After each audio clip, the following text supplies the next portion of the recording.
Okay, so here we are moving towards the last part of our today's lecture. There were three different things, तीनों अलग चीज़ें थी. पहले में assignment था, दूसरे में एग्जेक्टिव्स क्या ऑर्डर था, और तीसरा जो मेन टॉपिक था जो हमारी आगे स्पीकिंग में काम आएगा. स्पीकिंग में अभी तक हमने रूटीन, इंट्रोडक्शन, हॉबीज सीखी. अब हम जो है हैबिट्स की बात करें, क्योंकि इसके लिए और या माजी की बात है, इसके लिए हमें पास्ट टेंस का आना ज़रूरी है. आप जल्दी सीखना चाहते हैं तो थोड़ा सा आपको ज़्यादा मेहनत करनी होगी. ज़्यादा नहीं है, बेसिकली मैं हर चीज़ को एक्सप्लेन कर रहा हूँ, तो इसीलिए मैं चाह रहा हूँ कि एक क्लिप ज़्यादा लंबी ना हो जाए, इसलिए मैंने आपके लिए जो है इसके 3 पार्ट कर दिए. Okay, I hope you will not mind and you will enjoy it. So ये ग्रामर का पार्ट है और एडजेक्टिव की ग्रामर का हमारा पास्ट सिंपल टेंस. इससे पहले हमने पढ़ा था प्रेजेंट सिंपल टेंस, जो प्रेजेंट के बारे में बात करता है. प्रेजेंट के बारे में क्या बात करता है? प्रेजेंट के बारे में हैबिट्स, रूटीन, ट्रूथ्स के बारे में. पास्ट सिंपल टेंस बात करता है something that happened in past. कुछ ऐसा काम, कोई ऐसी चीज जो पास्ट में हुई है, माजी में पहले हुई. Something that happened in past, कोई चीज जो माजी में हुई. Okay, repeat after me. Something that happened in past. Okay, when to use. इसमें जो है मजीद मैंने एक्सप्लेन करने के लिए, इसको जो है इजी क्लियर करने के लिए दो बातें बता दे. Basically for states, for action.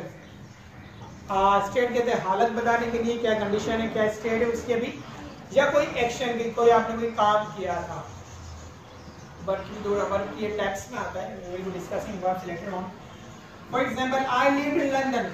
I lived in London. ये क्या बता रहा है? ये बेसिकली स्टेट बता रहा है कि वो लंदन में था, उसके भी फ्यूचर हाल में लंदन में था. Okay, I got up early. ये क्या बता रहा है? ये एक्शन बता रहा है कि इसने कोई काम किया था. Okay, for examples, I was busy. क्या बता रहा है? ये एक्शन नहीं बता रहा है, ये स्टेट बता रहा है, वो मेरी हालत बता रहा है, एग्जिस्टेंस बता रहा है कि वो मसरूफ था, मैं मसरूफ था. और अगर भाई I learn English language in Ramzan, तो ये क्या बता रहे हैं? बेसिकली ये किसी टेलिंग योर एक्शन कि आपने ये काम किया था, माजी के बारे में. अगर आप ये बात बाद में करें तो ये माजी के बारे में बात करेंगे. क्लियर? ये है हमारा पास्ट टेंस. बात करते हैं डिफरेंट सिचुएशंस की. लाइक हम जो है डिफरेंट सेंटेंसेस में हम बात बनाते हैं, सिंपल, नेगेटिव, इंट्रोगेटिव. तो देयर आर सम रूल्स. ठीक है, प्रेजेंट में थोड़ा डिफरेंट है. जब हम सिंपल या सादा जुमला बनाते हैं, पॉजिटिव वी मेक, तो we have subject plus verb, past form. Past form जो है समझने के लिए हम सेकंड फॉर्म भी कहते हैं, past form of the verb. इसको इंग्लिश में कहते हैं past form of the verb. First form, second form, third form, present form, past form, past participle form. ठीक है, इसको हम इस तरह का जो है कॉल आउट करते हैं. तो जब हम पास्ट इंडेफिनिट बनाते हैं तो हम उसमें उसके सादा जुमले में, सिंपल जुमले में पास्ट फॉर्म इस्तेमाल करते हैं. Past form. Okay, for example, I went to library. I went to library. Went past form है किसकी? यू नो, गो की. Go, went, gone. तो वेंट पास्ट फॉर्म है, इसलिए हम पास्ट सिंपल के सादा जुमले में पास्ट फॉर्म लगाते हैं. फोकस्ड. ओके, पास्ट फॉर्म लगाते हैं. Second, they played a match. अब इसकी खास बात, इसकी टेंस की एक आसान बात ये है कि इसमें सिर्फ एक ही ऑब्जेक्ट है, इसमें एक ही रूल है, इसमें एक ही फॉर्म इस्तेमाल होती है, कोई चेंज नहीं. जिस तरह प्रेजेंट में एस लगाते हैं ही शीट के साथ, तो यहाँ कोई चेंज नहीं. अगर मैं ही के साथ कोई जुमला बनाऊं, like he wash the clothes, she sent, past form. तो clear? I guess simple. Past simple second form इस्तेमाल होती है जुमले में, और देयर इज नो चेंज, सबके साथ एक ही इस्तेमाल होती है. जब हम नेगेटिव बनाते हैं या ज्यादा जब सवालिया बनाते हैं, क्वेश्चन बनाते हैं, तो वहां पर एक एडिशनल चीज हम इंट्रोड्यूस करते हैं, वो है हमारा डिड. डिड जो है उसको हम हेल्पिंग वर्ब भी कहते हैं, और ग्रामर में इसको ऑक्सिलरीज भी कहते हैं. ऑक्सिलरीज वो उसको जो है जो वर्ब को जो है हेल्प आउट करता है. ठीक है, there are different types of verbs. The verb is very detailed topic. तो did जो है एक ऑक्सिलरी वर्ब होता है जो नॉर्मली वर्ब को सपोर्ट करता है. तो यहाँ पर जो है पास्ट सिंपल में did as a helping verb use करते हैं, ऑक्सिलरी वर्ब यूज करते हैं. ठीक है, फॉर एग्जांपल मैं इसी जुमले को उठा रहा हूँ, I went to library. I went to library, इसका नेगेटिव हो जाएगा आई, सब्जेक्ट हो जाएगा डिड नॉट. ठीक है, रूल के मुताबिक. और वर्ब पास्ट से चेंज होकर सेकंड से चेंज होकर प्रेजेंट मतलब फर्स्ट फॉर्म में आ जाएगा। अगेन सादा जुमले में सेकंड फॉर्म, और जब वो नेगेटिव बन जाएगा तो वो सेकंड फॉर्म फर्स्ट में कन्वर्ट हो जाएगी और डिड इंट्रोड्यूस होगा। I did not go to library, go to library. They played a match. तो क्या हो जाएगा? They did not play a match. Play क्यों नहीं आया? सिंपल सादा में जो है नेक्स्ट सेकंड में, सिंपल में सेकंड फॉर्म पास्ट फॉर्म, और जब वो नेगेटिव में जाएगी तो वो पास्ट फॉर्म किसमें कन्वर्ट हो जाएगी? प्रेजेंट में, फर्स्ट फॉर्म में। Last he washed the clothes, तो क्या बनेगा? ही डिड नॉट, इसको मैं मिलाकर कॉन्ट्रैक्शन फॉर्म में इसको डिडंट लिखते हैं, didn't. He didn't wash the clothes. Clear, simple, easy, good. Okay, now we are talking about question. Did subject plus verb.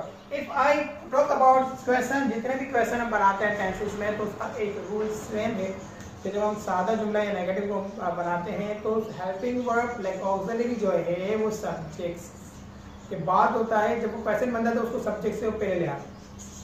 Auxiliary या हेल्पिंग वर्ब, चलो हेल्पिंग वर्ब करते हैं, हेल्पिंग वर्ब को subject से पहले ले आते हैं। तो हेल्पिंग वर्ब यहाँ पर क्या है? डिड, तो डिड पहले आ जाता है, डिड। आई, बाकी जुमला same, I go to library, they did not play a match. जल्दी से बनेगा, क्या बनेगा? डिड दे, नोट नहीं आएगा क्योंकि नेगेटिव में सादे का बना रहा हूँ। They played a match, they did they play a match. आप देख रहे हैं वर्ब की फर्स्ट फॉर्म यूज हो रही है, सेकंड फॉर्म सिर्फ सादा में इस्तेमाल होती है। मैं जोर इसलिए दे रहा हूँ क्योंकि अक्सर स्टूडेंट ये गलती करते हैं, भूल जाते हैं, तो भूलना नहीं है आपने। Third, he did not like he washed the clothes, तो क्या होगा? Sorry, did he wash the clothes।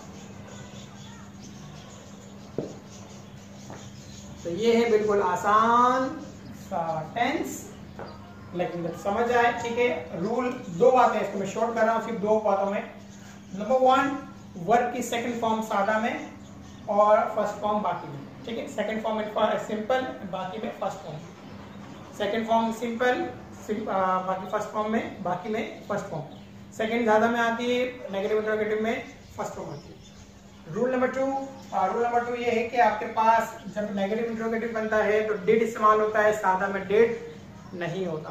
मतलब हेल्पिंग वर्ब जो है सिर्फ डिड जो है वो नेगेटिव और इंटरोगेटिव होता है, सादा में नहीं होता, ठीक है। इसको थोड़ा सा ट्विस्ट करें, अगर हम सवाल WH वर्ड से ही बन सकता है।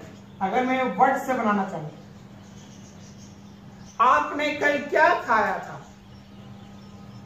What did you eat yesterday? ज्यादा मिश्रा पूछे भाई कल क्या खाया था, कल कहाँ गए थे, Where did you go? तो इसमें भी यही रूल है, रूल वही है। देखिए मैं अगर वर्ड हटा दूं तो ये सादा वही जुमला बनेगा, Did you eat yesterday। सवाल मतलब हेल्पिंग वर्ब सब्जेक्ट से पहले आ गया, लेकिन जब वर्ड आया था क्वेश्चन वर्ड, तो क्वेश्चन वर्ड जो है हेल्पिंग वर्ब से भी पहले आ जाता है। मैं आपको दो जुमले दे रहा हूँ, जल्दी से बनाए चले। मैं कल तुम पार्क क्यों गए थे? Why did you go to park yesterday? Okay. Okay. कल नहीं, चलो आपने कल क्या देखा था?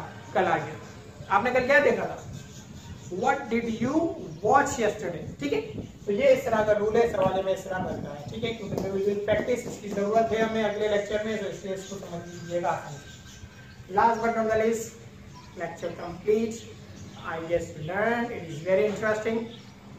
मजा आएगा आपको जब आप शो के साथ आप जो है सीखेंगे, समझेंगे, तो आपको बड़ा इंटरेस्टिंग होगा, ठीक है। It will be interesting and you will be interested in it. Assignment 3 है, बहुत आसान शॉर्ट असाइनमेंट, ठीक है। 2 वर्कशीट है, एक एडजेक्टिव की और दूसरी पासिव की। Very simple, it will be 5 minutes work. और third, it is bit lengthy. आपने जो ऑडियो क्लिप मैंने आपको जो शेयर की थी पिछले लेक्चर में about an invitation to birthday party, उसका आपने सवाल के जवाब दिए थे। आज आपने उसको डिक्टेट करना है और उसकी आपने अपनी ऑडियो रिकॉर्डिंग बनानी है, ठीक है। आपने सुनना है और आपका भी रिकॉर्ड करके मुझे सेंड करना है. So it's enough for today. I hope you learned and you enjoyed also. So if you haven't before going, same request, if you haven't subscribed my channel, please subscribe it right now and hit the bell icon for updates. Thank you so much. Take care. Allah Hafiz.